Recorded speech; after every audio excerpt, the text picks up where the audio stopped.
We're jealous that you got to sing with Jesse L. Martin. So, hang out with the Flash, whatever. Sing with Jesse. I mean, it's just another Sunday night for us. You know what I mean? Just getting together and singing some harmonies, some tunes. Can you talk about this movie that you're doing, the fundraiser that you did with two of your co-stars? Yeah, Jesse Martin wrote this amazing film called The Letter Carrier, and it's basically based on stories and cultural components of his upbringing, and it's kind of this like spooky children's story, and he's made it into somewhat of a very realistic sort of fable, to use dichotomous words, and we're putting it together. Rick Cosnett will be directing with Jesse. Jesse wrote it. I'll be working on music for it, and we start filming on the 18th. It's gonna be amazing. Yeah. In the Flash world, we know Doug Jones is going to be coming up as kind of a crossover between Arrow and Flash. So maybe talk about his character, what he's going to do on Flash. He plays. God. I can only remember his metahuman name. So I'm just kind of on that. He's amazing though. I'm not sure I can divulge what his powers are. Something to do with his eyes. I will give away that much. And he's been amazing to work with. I mean, I actually had a bit of a starstruck moment when he came on set. Yeah, because he's created some of the most legendary characters, and I'm like, yo, I'm talking to Doug Jones right now, and so I kind of had to take a moment to be like, I'm sorry, I'm gonna be a little fanboy for a second right now.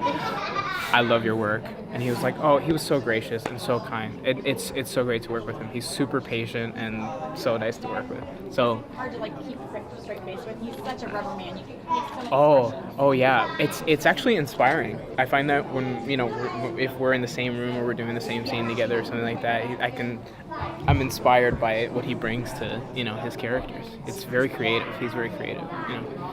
So yeah. What kind of a dynamic does Cisco have with Ray Palmer when he comes to town? I think it's pretty much the dynamic you would expect from these two geeks. Because Ray is a total tech geek. He loves his tech, and he loves coming up with inventive ways of employing engineering. And I think Cisco's very much the same. And so Cisco, to a certain degree, looks up to Ray and the work that he does with Palmer Tech. And so when Ray comes to Central City, they definitely hit it off right away. And on top of that, it kind of maybe becomes a little bit of a bromance. You know what I mean?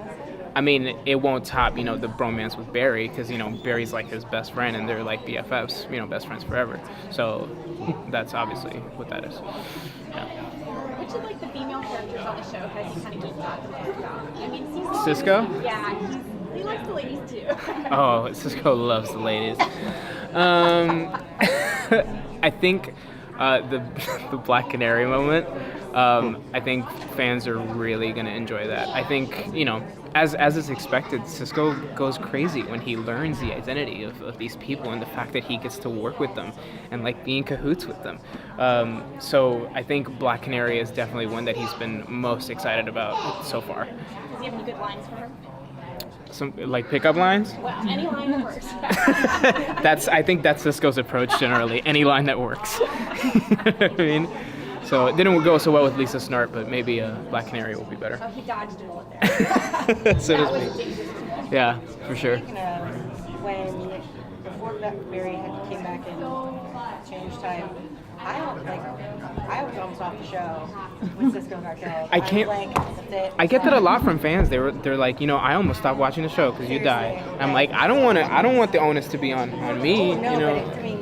But come on, it was so violent and horrible, and you were so good. It was so heartbreaking. Thank you. How did you tap into that kind of emotion in that scene? Andrew had told me ahead of time, weeks ahead of time, that this was going to happen. And I kind of had a weird reaction. I was like, awesome. So excited to die on camera. This is something I've always wanted to do, which is kind of weird. But when it happened, I went through the script, and, you kind of have to take a look at the reality of the scene, right? So considering the circumstances, Reverse Flash is a real threat, and and I think from the moment that he steps into the room and reveals himself, and through his sort of body language slinks around him, Cisco becomes aware of the reality and is overwhelmed with,